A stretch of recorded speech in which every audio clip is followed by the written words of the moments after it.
तो हम लोग इसमें जो आज शुरू करने जा रहे हैं उसको बोलते हैं स्टीरियोग्राफिक प्रोजेक्शन।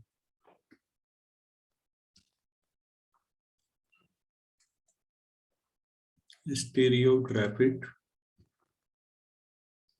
प्रोजेक्शन। तो इस पर हम लोग बात करेंगे कि ये क्या होता है और किस तरह से इसमें कैलकुलेशन की जाती है। और अगर किसी जेम या नेट में कभी स्टीरियोग्राफिक प्रोजेक्शन पर क्वेश्चन आएगा तो न्यूमेरिकल आ सकता है डायरेक्टली कि कॉम्प्लेक्स प्लेन में अगर ये पॉइंट कोई एक पॉइंट दे दिया जाए 2+3i जैसे, तो इसके करस्पॉन्डिंग पॉइंट यूनिट स्फीयर में क्या होगा। या उल्टा रीमान स्फीयर में अगर कोई पॉइंट है तो उसके corresponding point on the complex plane ढूंढ के बताइए। तो कैसे इस तरह की प्रॉब्लम सॉल्व की जाती है और ये बेसिकली क्या है, क्यों है, इन सब मुद्दों पे बात करते हैं। देखिए, रियल लाइन अगर हमारे पास है तो रियल लाइन के साथ ज्यादा दिक्कत नहीं है। हम रियल लाइन को आर से डिनोट करते हैं। बेसिकली ये आर जो है, खाली जब आर लिखा जाता है तो सेट है। रियल लाइन है तो वो सेट तो है ही, सेट के साथ एक ज्योमेट्रिकल स्ट्रक्चर है कि रियल नंबर इस ऑर्डर में लगे हुए हैं। सेट ऑफ रियल नंबर्स जो हुआ वो एक थैले में भरे हुए रियल नंबर हुए, पता नहीं कौन कहां पर है, बस भर रखे हैं। लेकिन रियल लाइन कहने का मतलब एक टोपोलॉजी, ये बताना कि वो रियल नंबर किस तरह से लगे हुए हैं। उसके बाद हम लोगों ने क्या किया कि रियल लाइन को आगे बढ़ाते रहे दोनों तरफ। तो हमें ये समझ में आया कि रियल लाइन में एक इन्फिनिटी है और दूसरी माइनस इन्फिनिटी है। आप चाहे पहले वाले के साथ ये कर लें। इसको हम लोग एक्सटेंडेड रियल नंबर सिस्टम कहते हैं। Extended real number system.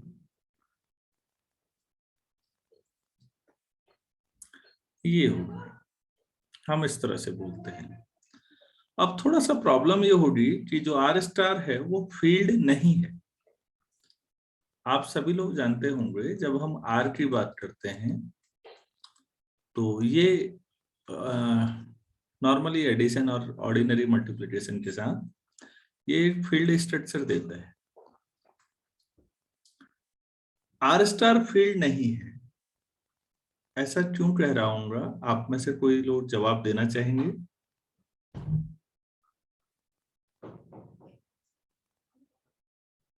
बोलो भाई।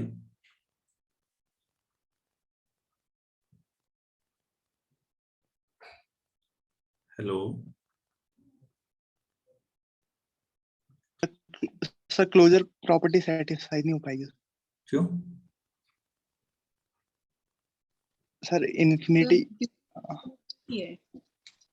और कोई और स्टूडेंट को जवाब देना चाह रहे हैं? हाँ हाँ बेटा बोलो, आराम से बोलो।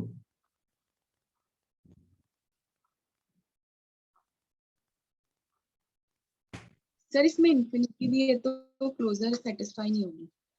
इन्फिनिटी प्लस इन्फिनिटी,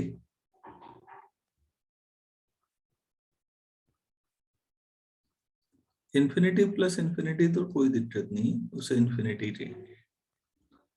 किसकी बात हो रही है फिर? आप सही आंसर के बहुत नजदीक हो, बोलो। Sir infinity minus infinity. हाँ, इन्फिनिटी और माइनस इंडिटरमिनेट। अगर आप सम करें तब दिक्कत है, ये इनडिटर्मिनेट हो जाएगा। तो हमें ये समझ में आया कि फील्ड का एक्सटेंशन किया थोड़ा सा, उसमें प्लस इन्फिनिटी और माइनस इन्फिनिटी जोड़े, तो अब ये फील्ड स्ट्रक्चर नहीं रहा। ठीक हो गया? मेरे ख्याल से इतना सब लोग समझ रहे होंगे। अब क्या किया मैथमेटिशियंस ने, इसको सोचा कि हम रियल लाइन को बैंड कर देते हैं। इसको बच्चों हम लोग मैथ्स में S1 बोलते हैं। कभी भी S1 अगर बोला गया है तो वो सर्कल के लिए है। S के ऊपर 1 लिखा जाता है। S1 बहुत बार लिखा हुआ मिलेगा आपको, और स्पेशली जैसे प्रोफेसर कुमरेसन सर की बुक है या कई किताबों में ऐसा मिलेगा। तो S1 आप सर्कल को कहेंगे, तो ऑब्वियस है S2 किसे कहना चाहिए हमने?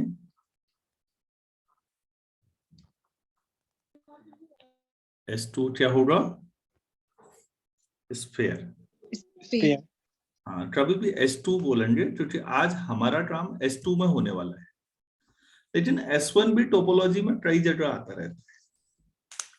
अब होता क्या है, S1 और S2 तो हमारे दिमाग में पिक्चर बनती है, विजुअलाइजेशन होता है, लेकिन यहां से आगे जब हम SN बोलते हैं तो वो वैसा ही है जैसे RN बोलते हैं ना हम लोग। लीनियर अलजेब्रा जब पढ़ते हैं वेक्टर स्पेस में, RN में जब काम करते हैं एन डायमेंशनल वेक्टर स्पेस, तो 2 या 3 तक तो ठीक है, उससे आगे कुछ विजुअलाइजेशन नहीं होना है, तो बाकी काम लॉजिकल होना है। तो अब आप ही लोग बताइए, SN अगर होगा तो आप समझ जाइएगा कि ये एक गोल स्ट्रक्चर ही होगा, लेकिन ये कहाँ होगा समझ पा रहे हैं आप लोग? Yes sir. n+1 dimensional space में S2 जो यस सर। है वो 3 डायमेंशनल स्ट्रक्चर मानते हैं ना हम लोग नॉर्मली S2 को। 3D स्ट्रक्चर, फुटबॉल S2 हुआ, और सर्कल S1 हुआ, तो SN भी आपके पास आएगा फ्यूचर में। तो अब आप समझ जाइए कहीं पर SN लिखा होगा तो इसका क्या मतलब है। बाकी लोग भी सहमत हैं? क्लियर है सबको? Yes, sir. ठीक। अब बच्चों एक चीज दिमाग में आती है कि अब जब दोनों आपने एक इनफाइनाइट लाइन को बेंड करके ऐसा बना दिया, तो क्या आपको नहीं लगता कि ऐसा बोलना ही पर्याप्त है?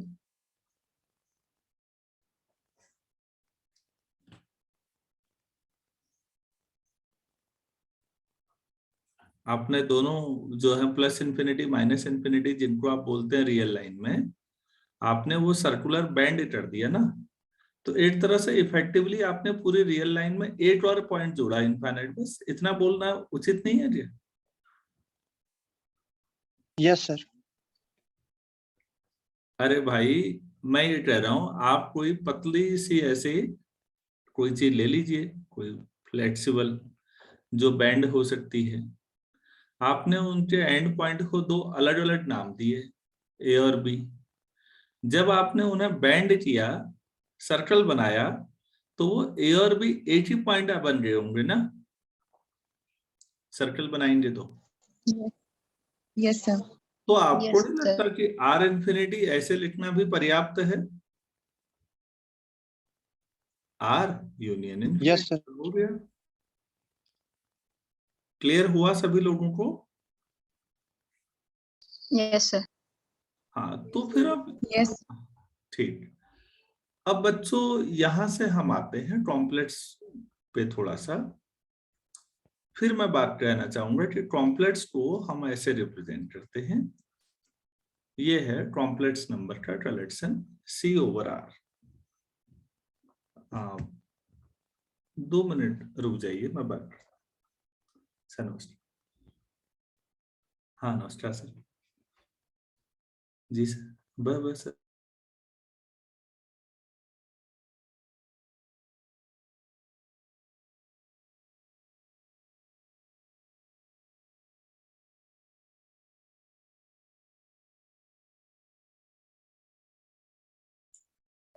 तो कॉम्प्लेक्स ऐसे ही आप समझिएगा कि कॉम्प्लेक्स नंबर्स की जब बात आएगी तो that is a vector space over the field R।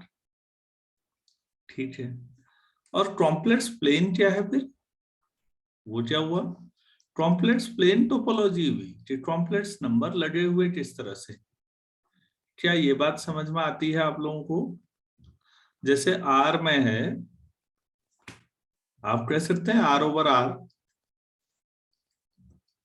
को आप कह सकते हैं this is also vector space over the field R and C over R is a vector space.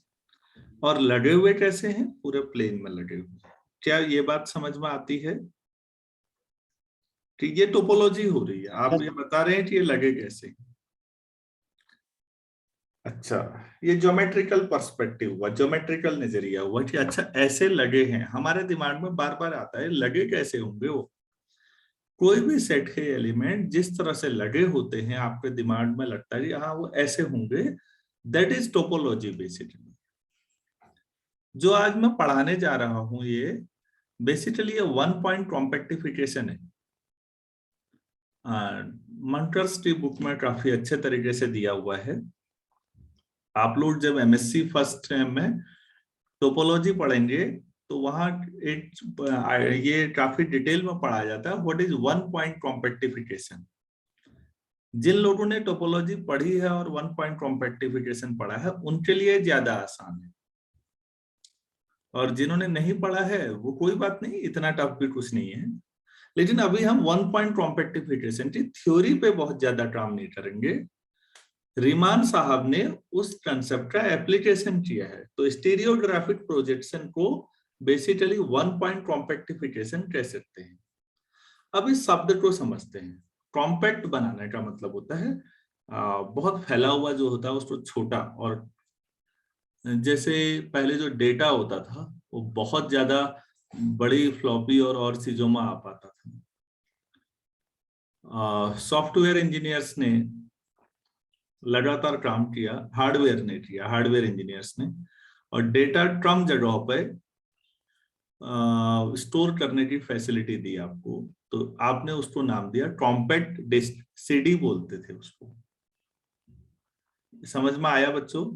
CD जिसको बोला जाता था पहले, अब सीडी नहीं के बराबर चलती है। लोगों ने और मेहनत की और उससे भी आगे उन्होंने उसी स्ट्रक्चर में कई गुना ज्यादा डेटा स्टोर करना सीखा और उसको डीवीडी बोला, डिजिटल बोला, वीडियो बाकी तो वही है। तो डीवीडी में सीडी के मुकाबले बहुत ज्यादा डेटा स्टोर हो जाता है। और लेकिन जो डिस्क होती है वो नॉर्मली थोड़ा बड़ी होती है। उसके मुकाबले पेन ड्राइव सोचिए, पेन ड्राइव बहुत छोटी होती है साइज में। एक्चुअल पेन ड्राइव तो और छोटी होती है, बाकी तो पकड़ने के लिए बड़ी बनाई जाती है। तो जो पेन ड्राइव का एक्चुअल साइज है स्टोरेज डिवाइस वो बहुत छोटा होता है और वो काफी डेटा स्टोर करता है। क्या वो कॉम्पैक्टिफिकेशन हुआ या नहीं हुआ? कॉम्पैक्ट करना। Yes sir. Yes sir. बच्चों मैथ्स में कॉम्पैक्ट स्पेस पे काफी थ्योरम्स है। कॉम्पैक्टिफिकेशन, कॉम्पैक्ट होना। मैथमेटिक्स में कॉम्पैक्ट जो है वो फाइनाइट का जनरलाइजेशन है। फाइनाइट का जनरलाइजेशन, जैसे हर चीज का जनरलाइजेशन मैं बताते रहता हूँ कई बार।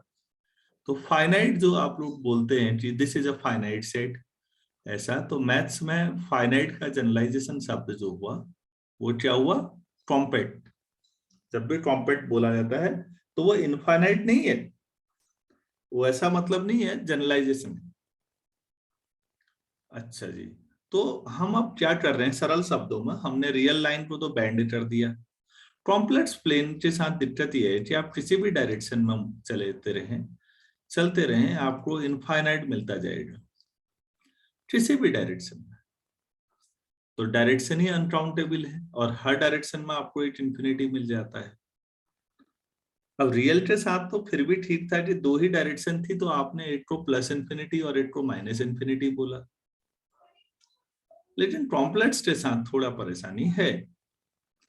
इतना बड़ा कॉम्प्लेक्स प्लेन हर डायरेक्शन में मतलब आप समझ रहे हैं इतने सारे डायरेक्शन आप कैसे कैसे दिखाएंगे? तो रीमान साहब ने एक तरीका सोचा। उन्होंने कहा कि अगर हम पूरे कॉम्प्लेक्स को, प्लेन को फोल्ड करें और एक चारों तरफ से, जैसे हम दरी बिछा रखी होती है, दरी के सारे कोने उठा के एक जगह पर ले आए, तो ऐसा ही कुछ यहाँ बनाए और सारे कोने हम यहाँ पर ले आएंगे। इसको मैं n पॉइंट नाम दे रहा हूँ। तो कुछ ऐसा स्ट्रक्चर हो जाएगा पूरे कॉम्प्लेक्स प्लेन का। ये एक इमेजिनेशन है बच्चों। क्या ये बात समझ में आई आपको? Yes sir. तो अब सारी इंफिनिटी नॉर्थ पोल पे आ गई या नहीं? सोचो, जितनी आपकी इंफिनिटी थी आप ध्यान से सोचो, सबको एक काल्पनिक सोचो, सब तरफ से बैंड किया और n पे मिला दिया, तो आपकी सारी कॉम्प्लेक्स प्लेन की जितनी इंफिनिटी थी वो सब 8 पॉइंट n पे फोकस हो गई या नहीं? Yes sir. तो बच्चों आपको लगता है कि ये 1 पॉइंट कॉम्पैक्टिफिकेशन है? सारे इनफाइनाइट बाउंड्री जो थी वो सब मिला के आपने 8 पॉइंट पे ले आए आप, तो 1 पॉइंट 8 पॉइंट पर कॉम्पैक्ट बना दिया, कॉम्पैक्टिफिकेशन कर दिया। क्या मैं ये समझा पाया?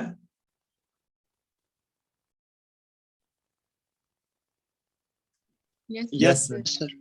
हाँ, तो 1 पॉइंट कॉम्पैक्टिफिकेशन का क्या मतलब है, ये अगर आप समझिए तो आपको ये समझ में आ गया होगा कि अच्छा हमने सी यूनियन अब 8 इंफिनिटी, बस हो गया, ये हो गया। बस जैसे हमने आर यूनियन इंफिनिटी पे फोकस किया था, ऐसे ही हमने सी यूनियन इंफिनिटी पे भी फोकस कर दिया, बना दिया हमने। तो मैं फिर कह रहा हूं 1 पॉइंट कॉम्पैक्टिफिकेशन,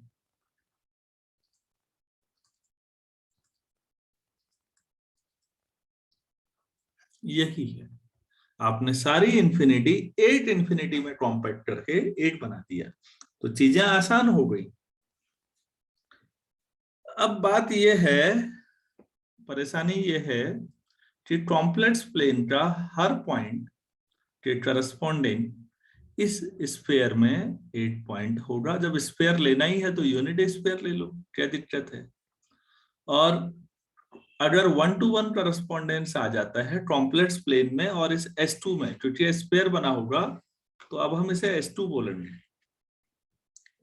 तो अब हमें ये देखना है कि S2 में और कॉम्प्लेक्स प्लेन में किस तरह से 1 to 1 करस्पॉन्डेंस होता है, ये मैं आपको बताता हूं। तो मैं फिर एक बार थोड़ा सा बड़ा बनाऊंगा क्योंकि मुझे डायग्राम बनाना है अब। तो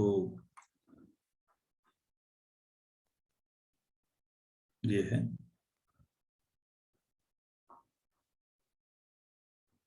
आप लोग भी बनाते रहिएगा।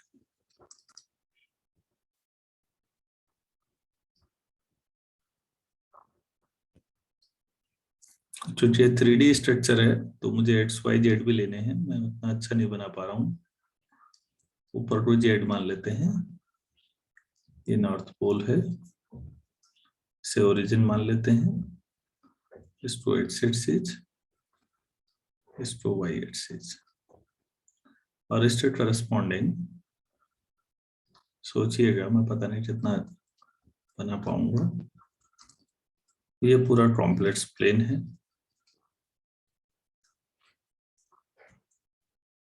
तो मैं अभी समझाता हूं कि मैं क्या कर रहा हूं बेसिकली।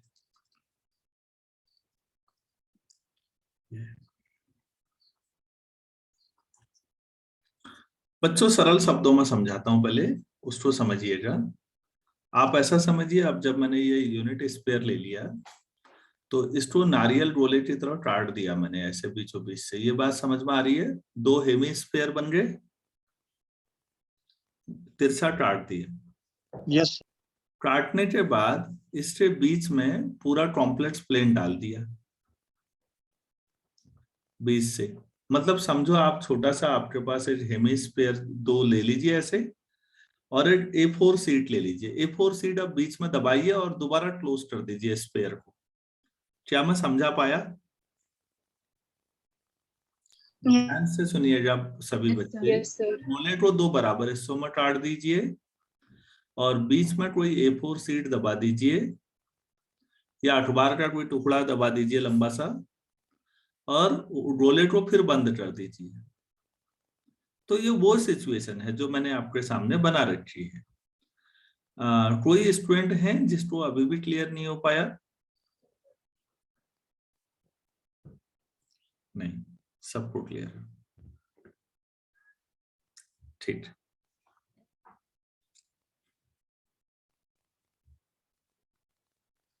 चलो ठीक हो गया फिर। तो अब हमें यह दिखाना है कि अगर आप समझ पा रहे हैं तो मैं ऊपर वाले को बनाऊंगा, क्योंकि नीचे वाले में मुझे मैथमेटिकल कैलकुलेशन करनी है, मैं खराब नहीं कर रहा हूं अभी। अब आप देखिए प्लीज, कोई भी पॉइंट अगर कॉम्प्लेक्स प्लेन में आप लेते हैं बाहर, तो उसके कॉरेस्पॉन्डिंग आपको यहाँ पर स्फीयर की सरफेस पर एक पॉइंट मिल जाएगा। आप ऐसा समझिए, नॉर्थ पोल पे से लंबी सुई पकड़िए, नॉर्थ पोल से घुसाइए और कॉम्प्लेक्स प्लेन में जहां पर कोई निशान लगा है वहां तक ले जाइए।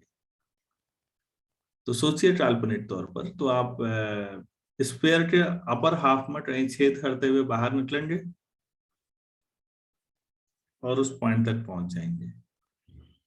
इसका मतलब कॉम्प्लेक्स प्लेन में अगर आपको कोई पॉइंट मिलता है, सपोज ए पॉइंट, तो उसके करस्पॉन्डिंग एक बी पॉइंट आपको अपर हाफ में मिल जाएगा। ऐसा सोच पा रहे हैं सभी लोग?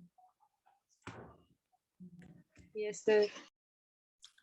ठीक Yes, है। sir. हाँ, तो चारों तरफ ऐसा सोचते रहिए।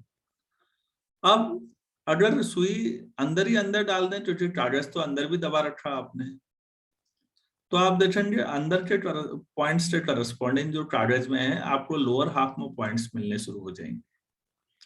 तो हम अभी दिखाएंगे मैथमेटिकली कि इसमें जो प्लेन कॉम्प्लेक्स प्लेन में जो पॉइंट बाहर हैं, उनकी इमेज अपर हाफ में आ रही है, और जो पॉइंट्स अंदर रह गए हैं उनकी इमेज लोअर हाफ में आ रही है। तो पूरे कॉम्प्लेक्स प्लेन में हर पॉइंट के करस्पॉन्डिंग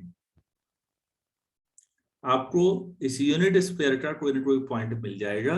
तो जब 1-to-1 करस्पॉन्डेंस है, तो आप प्लेन को छोड़िए, केवल यूनिट स्फीयर की स्टडी कर लीजिए, आपको कॉम्प्लेक्स की स्टडी हो जाएगी आपकी।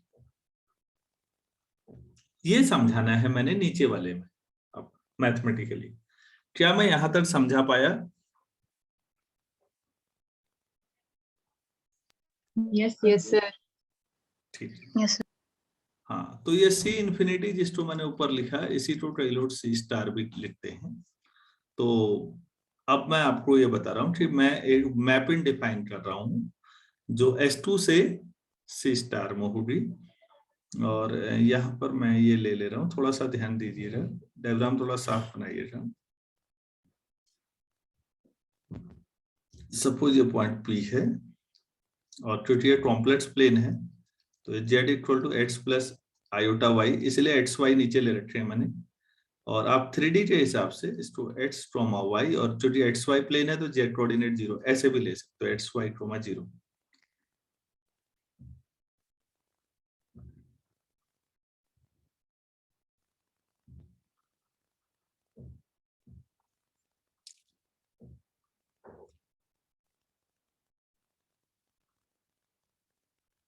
ठीक है।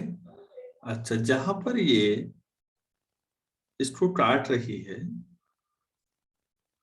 इस पॉइंट को कैपिटल M मान लेते हैं, तो capital X, capital Y, capital Z ले लेते हैं। प्लीज ध्यान दीजिए, कैपिटल XYZ और स्मॉल XYZ, स्मॉल XYZ जो है वो कॉम्प्लेक्स प्लेन के पॉइंट है। कैपिटल XYZ वो पॉइंट है जहां पर ये लाइन स्फीयर को काटते हुए बाहर निकल रही है। और क्योंकि ये यूनिट स्फीयर है, तो मैं नॉर्थ पोल या एन के कोऑर्डिनेट 0, 0, 1 ले सकता हूं। कोई डाउट है? 1 रेडियस, ओरिजिन से 1 दूरी पर, जेड एक्सिस में। तो जेड एक्सिस में एक्स और वाई कोऑर्डिनेट तो 0 होते हैं। ठीक है। yes, sir. तो वी डिफाइन, मैं लिखा देता हूं इसको, a map from sphere, sphere मतलब मैथ्स में S2, to C star called stereographic projection. Stereographic projection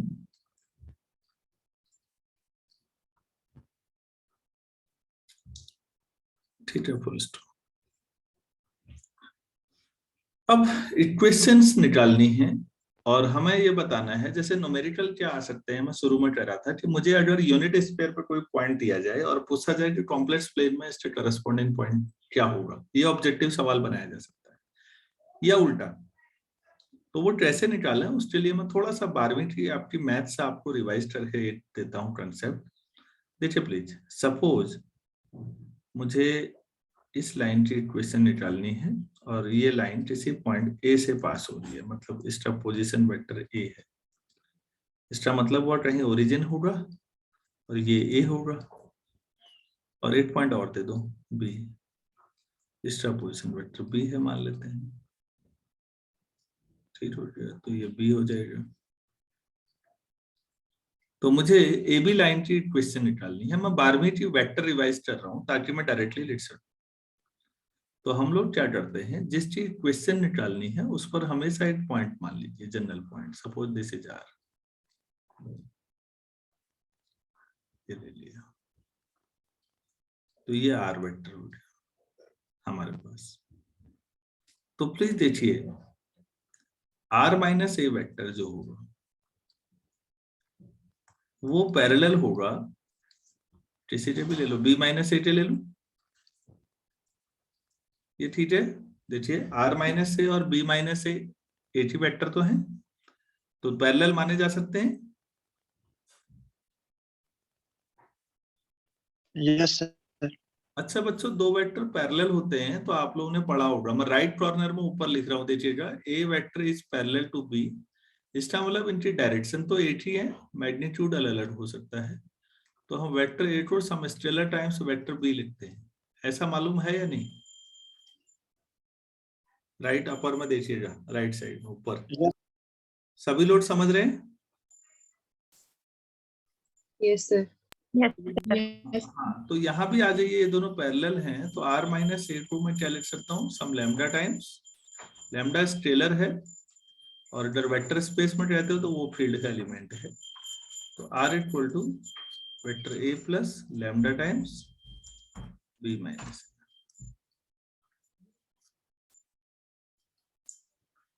तो ऐसा पढ़ा होगा सभी लोगों ने।